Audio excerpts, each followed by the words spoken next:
लेखा देना रे धनी कै लेखा देना रे, रागी राग उचारते मुख गावत बहना रे, अस्ति घोड़े पाल की छोड़ी सब सेना रे।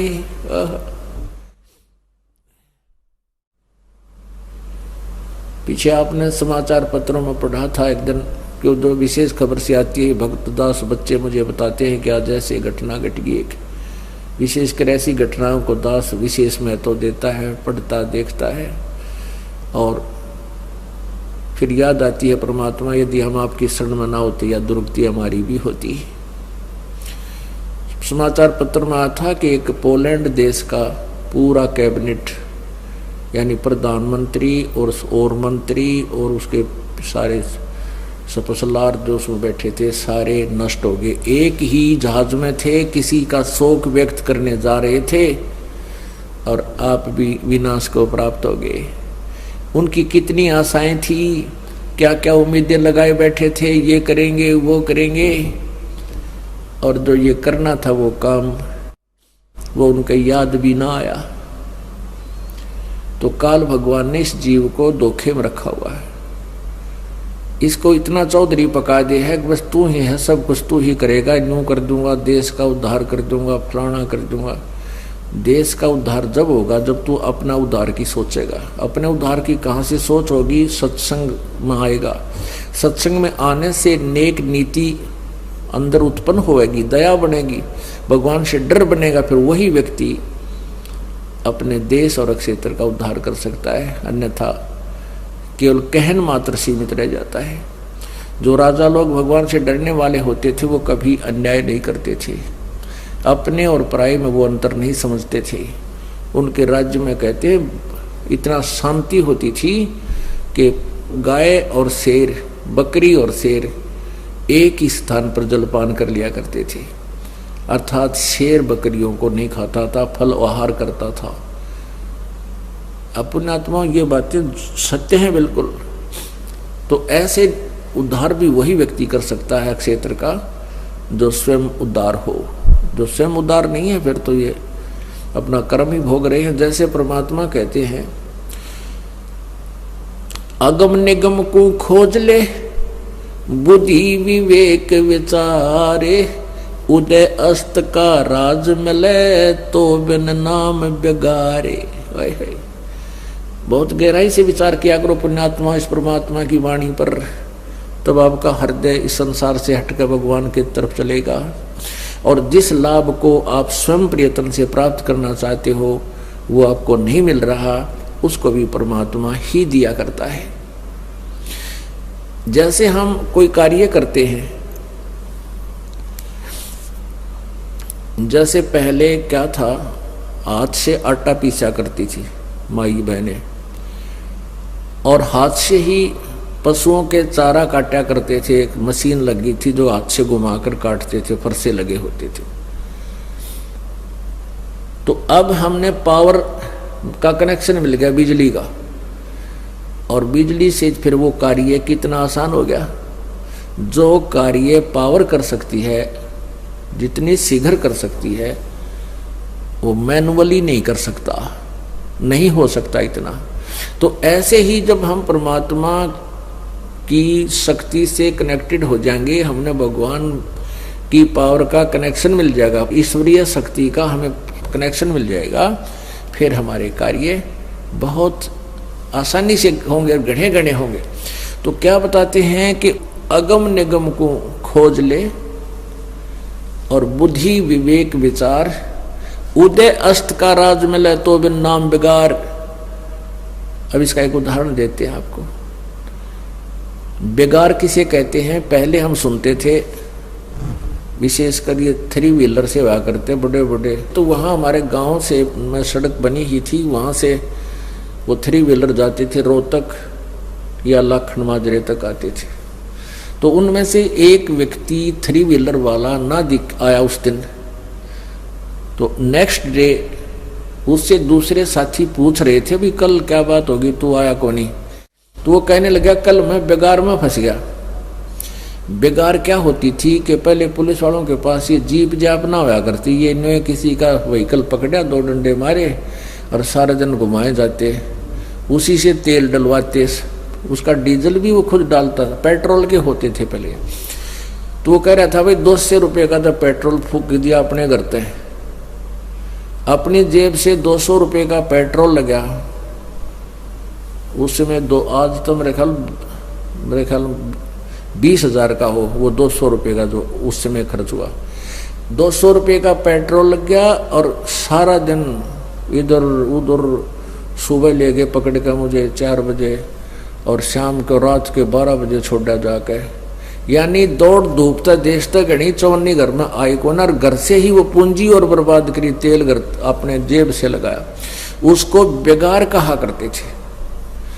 तो वो क्या करते थे 3 व्हीलर वाले, फिर अपना बांट लिया करते जी, एक आदमी का तो घनी बेगार पड़ जाएगी, वो बांट लेते थे, भी एक दिन उसको कभी जरूरत पड़े तो वो चला जाएगा, फिर जरूरत पड़ेगी तो तीसरा, यानी ऐसे कोई आपत्ति आती है तो अपना ये विकल्प निकाल लेता है पब्लिक, क्या करे। तो ऐसे उसको बेगार कहते हैं कि दौड़ धूपता देश तक घनी, सारा दिन उसका पंजा टेक्या नहीं, टायर बाजता हंडेगा, कभी इधर चल कभी उधर चल, वो सब जगह घुमा लाए हैं, और चवन्नी का लाभ नहीं और बल्कि हानि होगी 200 रुपये की। इसको बेगार कहते हैं। ये बेगार थी, व्यर्थ का दौड़ धूप, चवन्नी उसका इनकम नहीं हो और खर्च भी साथ में हो।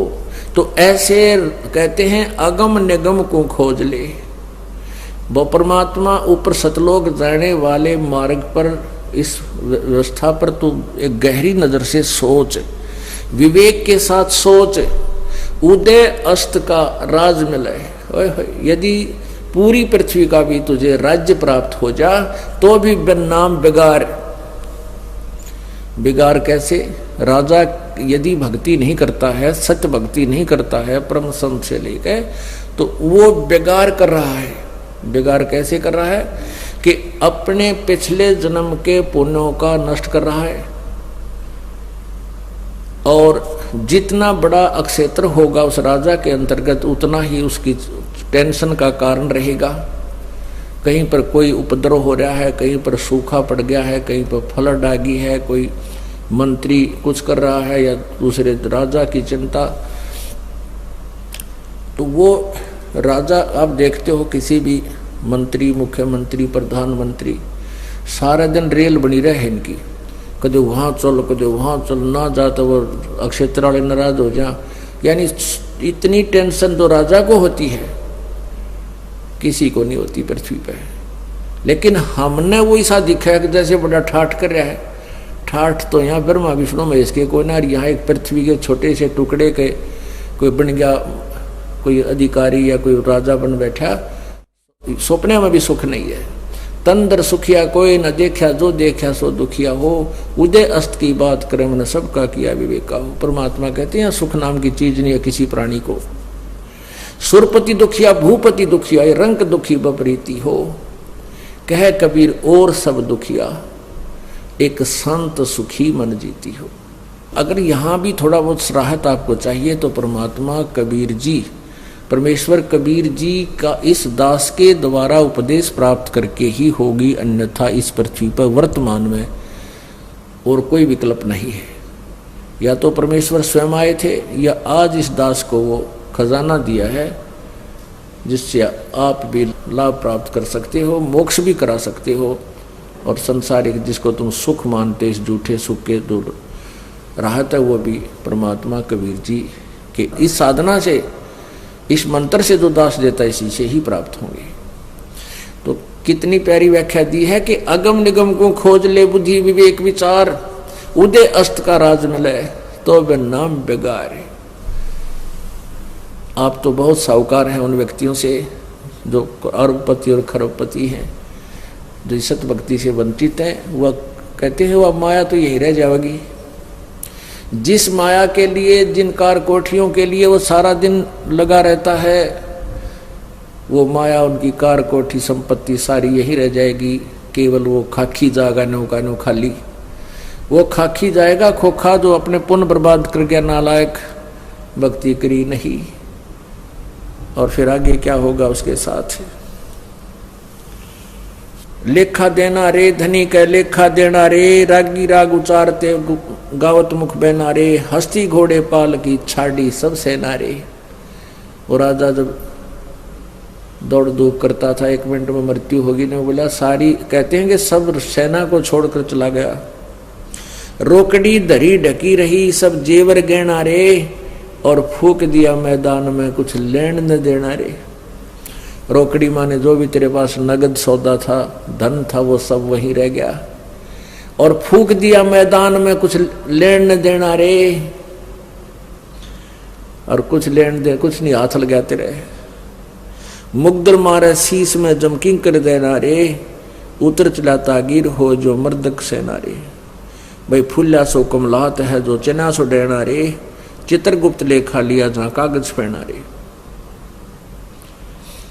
अब क्या बताते हैं कि देखो मृत्यु तो तुम्हारी सबकी ही होगी, लेकिन जो सत भक्ति करते हैं वो फिर मृत्यु कभी नहीं होगी। वो ऐसे स्थान पर चले जाएंगे जहां जाने के बाद फिर लौटकर संसार में कभी नहीं आते। तो मृत्यु के अंदर बहुत अंतर है। कबीर साहब कहते हैं आए हैं सो जाएंगे ये राजा रंग फकीर, एक तो सिंहासन चढ़ कर जाएंगे बंदे जा जंजीर। जाने और मृत्यु में बहुत अंतर होगा। एक तो अपराधी की तरह बांध कर ले जाया जाएगा यमदूतों के द्वारा, और जो सत भक्ति करते हैं परमात्मा की, आजीवन मर्यादा में रहते हैं, तो उनको आदर के साथ सिंहासन पर जहाज में बैठा कर ले जाया जाएगा। फिर क्या बताते हैं, मरना तो है लेकिन आगे क्या होगा। चित्रगुप्त लेखा लिया जहां कागज फैना रे, वहां पर कहते हैं कि चित्रगुप्त, चित्र और गुप्त, ये वहां 2 धर्मराज के दूत हैं, देवदूत हैं, और ये वहां आपका अकाउंट धर्मराज के सामने पेश करते हैं। क्योंकि आपके अंदर एक साइलेंट फिल्म बनती है जिसको चित्रगुप्त कहते हैं। वो गुप्त साइलेंट फिल्म जो बनती है, एक फैक्स आपका ऊपर धर्मराज के दरबार में जाता है। तो वहाँ धर्मराज के दरबार में ये 2 क्लर्क हैं चित्रगुप्त नाम के, और 2 मिलकर ही आपके पूरे उस फिल्म को देखकर निर्णय उस धर्मराज के पास रखते हैं कि इसके इतने पुण्य हैं, इतने पाप हैं। उसके आधार से फिर धर्मराज आपको भविष्य निर्धारित करता है।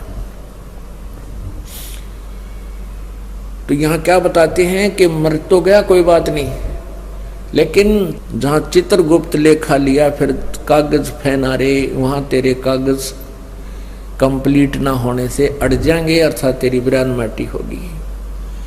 और फिर क्या बताते हैं कि मान लीजिए कोई भक्त है और वहाँ पहुँच गया, भक्ति पूरी बनी नहीं, तो क्या उसके लिए क्या बताते हैं, चलिए आम दीवान में सतगुर से कहना रे, मुश्किल से आसान होवे जो बहुर मरे नारे।